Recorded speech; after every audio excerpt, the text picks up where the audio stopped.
O único ponto é, qual foi o erro do Brasil nesse momento aí histórico onde ele saiu de 1930 e 80, tendo taxas de crescimento assim invejáveis, Maria Esther Bueno campeã do tênis, todo o expansionismo do Juscelino Kubitschek, o Éder Joffre campeão de boxe, esse Brasil dourado, do Eldorado brasileiro dos anos 50 e 60, o que aconteceu, meu amigo?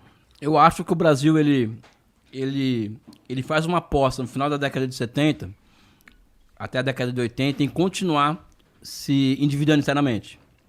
Quando, na verdade, o Brasil já tinha, no final da década de 70, as duas pontas fundamentais para que um país possa se desenvolver autonomamente. Primeiro, uma indústria de base, ou seja, uma indústria mecânica pesada, ou seja, o Brasil construiu, por exemplo, o metrô de São Paulo com equipamentos brasileiros, com engenharia pesada brasileira, trilho, rodovia, ferrovia, vagões, escada, tudo brasileiro. Então o Brasil completou no final da década de 70 todos os estágios do que os acadêmicos chamam de segunda revolução industrial. Ou seja, nós completamos nosso processo de industrialização. Tá? Então acho que esse é um ponto. E o segundo ponto, o Brasil havia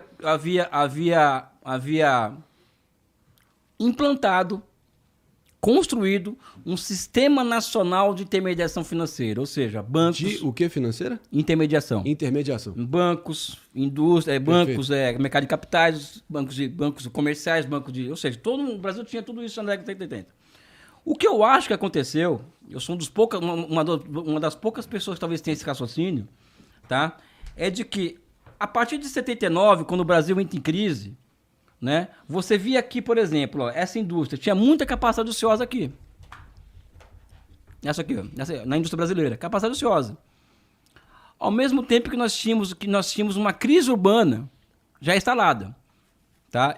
Vai ser meio tecnicalidade que eu vou falar. A nossa industrialização no final da década de 70, ela tem uma particularidade. Ela deixa de ser uma industrialização, ela passa a ser uma industrialização que é poupadora de mão de obra. Então, a crise que o Marx chamava, que na medida em que você vai mecanizando a agricultura, vai gerando uma crise de superpopulação agrária. Essa crise de superpopulação agrária, quando a industrialização passa a ser poupadora de mão de obra, vira o quê? Crise de superpopulação urbana. Isso é o Marx. Tá? E como que você resolve esse problema? Abrindo novos campos de investimento na economia. Então, para isso, você tem que ter o quê? Uma indústria instalada e um sistema financeiro capaz de financiar ou de fazer a transferência chamada intersetorial de recursos. O que o Brasil deveria ter feito naquela época? O Brasil deveria ter feito, por exemplo, olha só o que eu vou defender aqui agora para vocês ficarem chocados. O Brasil deveria defender o seguinte: existe uma crise urbana, tá? Então, e existe capacidade ociosa na nossa indústria mecânica pesada. Eu vou conceder para a nossa indústria mecânica pesada,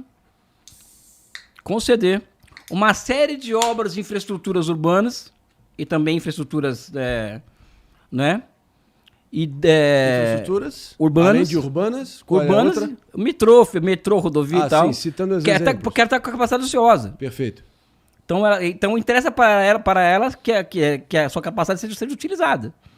Que o Ciro fala muito, né? A capacidade instalada ociosa. Mas ele não tem a dialética enfim, ele não tem a sofisticação de Inácio Rangel, que foi um economista, para te ligar esses pontos que eu estou tentando ligar aqui, entendeu? Vamos lá.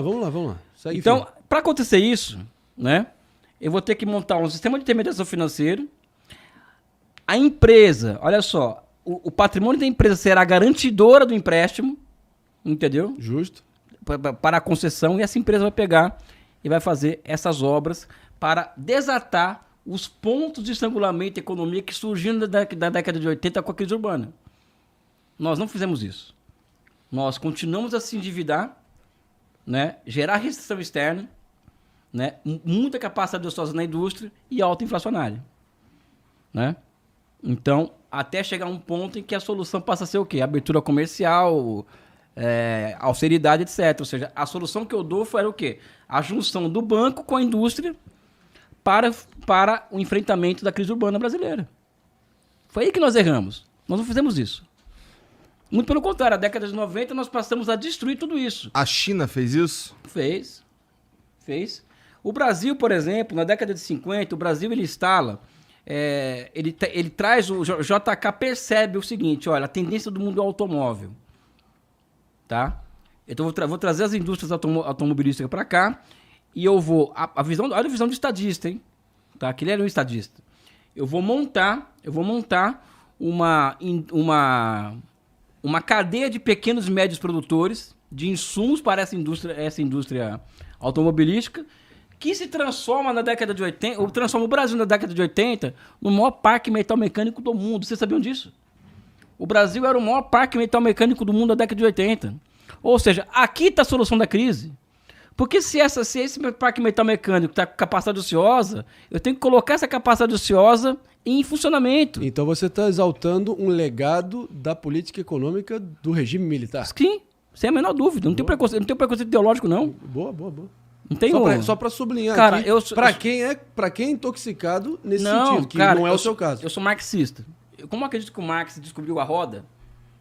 Você acredita que o Marx descobriu a roda? Descobriu a roda, descobriu a verdade. Não posso, se ele descobriu a verdade, por que eu vou ter medo da verdade? Não deveria? Sabe por que eu não tenho medo da verdade? Porque eu quero comandar aquilo que eu nego, cara. Eu quero comandar o processo de acumulação capitalista. Esse é o meu desejo. Se eu quero instalar o socialismo no Brasil, eu tenho que eu tenho que querer desejar o poder político no capitalismo. Hoje não tem o socialismo no mundo, né? Tem na China, né?